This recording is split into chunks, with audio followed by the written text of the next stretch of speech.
I'm gonna apologize ahead of time, but I'm coming down with something bad. So I'm not myself right now, but let's get this party started. Let's get going. So Janet Yellen is asking for Congress to work on the debt ceiling. Okay, go ahead. Have at it, Janet. Get it going. But what they're not talking about is the underlying cause of the debt. See, right now, they're paying for you and I to have a comfortable lifestyle, supposedly, in America. And if our government is not functioning, well, we're not going to have a comfortable lifestyle, right? But what she's not talking about is the fact that since we are going to our foreign governments and asking for money out of their piggy banks, well, they been looking around their couches and found out they ain't got a nickel to give anymore. So the debt ceiling is going to be higher and higher because of it. Because you and I, the taxpayer, have to foot it. There's another underlying cause that she's not talking about now, and that is the fact that since 2021 and 2022, the National Center of Education has reported 750 schools are closing in America across the United States. She's not talking about that at all. She's not talking about the fact that there's 571 regular schools that are closed since that time. She's not talking about the 71 special education schools that are closed. She's not talking about the 7 vocational schools that are closed. She's not talking about the 106 alternative schools that are closed since 2022. And this is just a record that I found, too. It's not giving the stats of 2022 and 2024, but probably because they're not out yet.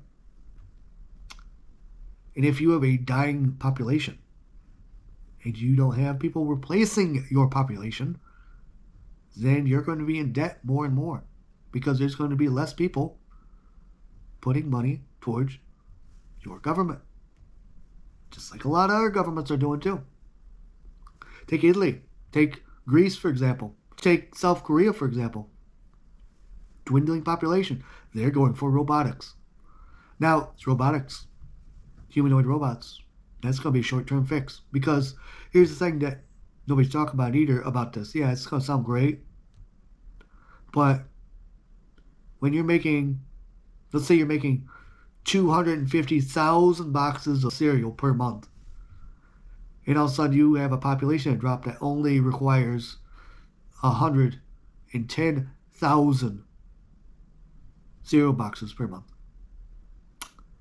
Are you going to see a big decline in your need for robotics? Your need to keep the place running? Your need that will put more profits in the business? Yeah, you're going to see a big decline. You're going to see a lot of companies go out of business. Because when the population isn't there, there's no need to have all that stuff. There's no need to have a lot of clothes. There's no need to have a lot of houses. There's no need for a lot of stuff. Sure, you can have the investors buying up stuff. Yeah, go ahead. But who's going to buy that from them? Who's going to rent? Who's going to do anything when the populations become lower and lower? This is a problem that all governments are trying to avoid. Some are speaking out about it. Some are raising the alarm bells.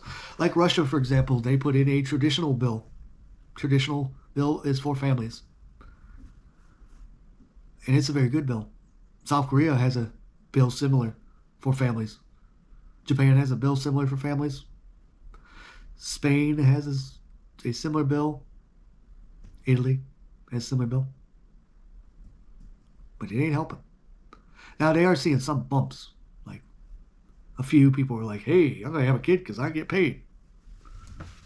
But for the most part, no. No, they're not. And because of that, you're going to see a lot more governments ask other governments for money because they need to keep their system running. And they know their population is not there.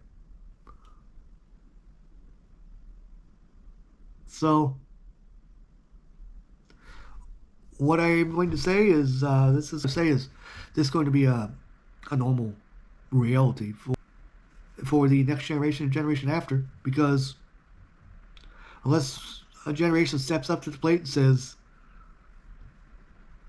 we got to go to traditional values, and we have to tell educational systems that, hey, unless it's actually a thriving industry, just not going to do it. Just not going to offer it. You know, that's the scary thing too, is when these people now, these kids that are coming out of schools, that they're like, hey, I'm going to be a director, and then they find out that there's a robotic software like Sora can do it better, faster. So everyone, I'm just going to say buckle up, enjoy the ride. And that's all I got for now. So if you guys like this content, please give a thumbs up. Please hit the subscribe button if you would. Please don't forget to tap that notification bell. That way the algorithm knows that you like this content.